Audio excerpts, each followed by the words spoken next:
আজকে গাছের জন্য কিছু ভারী খাবার আমি রেডি করেছি। এগুলো দেখতে পাচ্ছ, এগুলো কি? এগুলো হচ্ছে গোবর সার।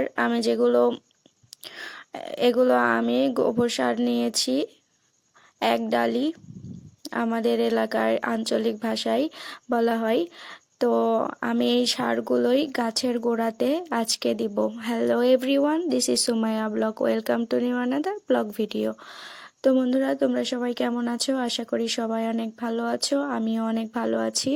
তো আজকে আমি যে খাবারটা গাছের গোড়ায় দিচ্ছি, এটাতে খুবই অধিক পরিমাণে পুষ্টি আছে আর কি। এই সারটা তোমরা দেখে বুঝতে পারতেছো যে এই মাটিতে কতটা পরিমাণ পুষ্টি আছে। এটা হচ্ছে আমাদের যেই গোবরগুলো রাখা হয় যে নির্দিষ্ট স্থানে, সেখানে অনেক পচে যে এই মাটিটা তৈরি হয়। তো এই মাটি আমি হচ্ছে গাছের গোড়াতে দিয়ে দিচ্ছি। যেহেতু আমার ভারী খাবার এর আগে দেওয়া আছে, কিন্তু ছোট গাছগুলোতে কোনো ভারী খাবার নাই। আমি দেখলাম যে আমার গাছের গোড়া সুন্দরভাবে আমার গাছগুলো বেড়ে উঠছে। তো গ্রোথ যেহেতু অনেক বেশি আছে, সেই গ্রোথটা যাতে কমে না যায়, এর কারণে আমি গাছের গোড়াতে আলাদা করে আবার এই গোবর সারগুলো, পাউশ মাটি যেটাকে আমরা আঞ্চলিক ভাষায় বলে থাকি, এই মাটিগুলো আমি দিয়ে দিচ্ছি। তো কতটা পরিমাণে দিচ্ছি তোমরা হয়তো দেখে বুঝতে পারতেছো।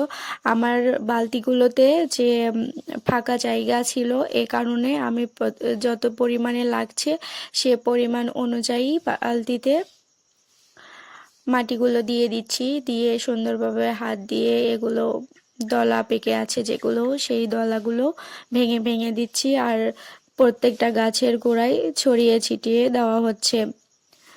আমার যেই টবগুলো বালতিগুলো একটু ছোট আছে, সেগুলোতে এত পরিমাণে দেওয়া হয়নি, তবে এগুলো একটু তুলনামূলক বড়, এজন্য এগুলোতে একটু বেশি পরিমাণে দিচ্ছি।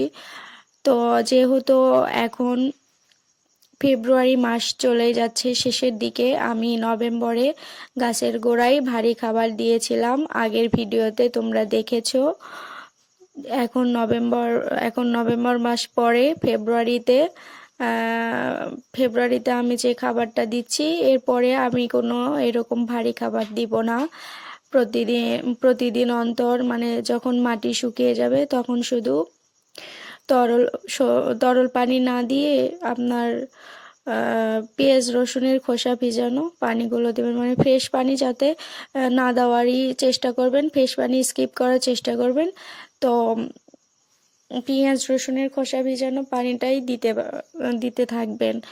পুরো ফেব্রুয়ারি মাস চলে গেলে মার্চে যদি লাস্টের দিকে যদি নাও ফল পান, তাহলে এপ্রিলের দিকে অবশ্যই ফল আসবে। যখনই বৃষ্টি হবে তখনই মনে করবেন যে নতুন নতুন কুঁড়ি আসবে গাছে।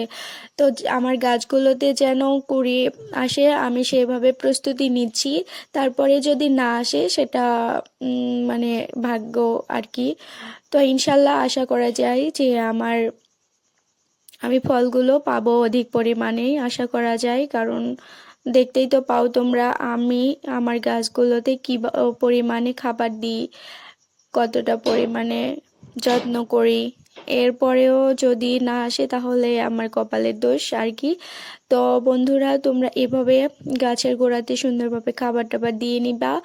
আর এরপরে যেগুলো পরিচর্যা করতে হবে, সেগুলো আমি তোমাদেরকে ভিডিও দেওয়ার চেষ্টা করব। তোমরা আমার ভিডিওতে অবশ্যই লাইক কমেন্ট শেয়ার করে দিবে।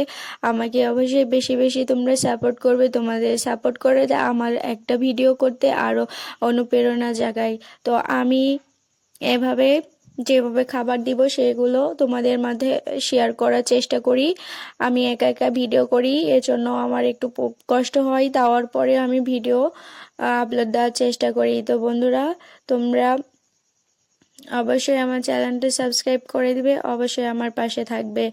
তো দেখা হচ্ছে পরের ভিডিওতে। এখন এখন বাই, আল্লাহ হাফিজ।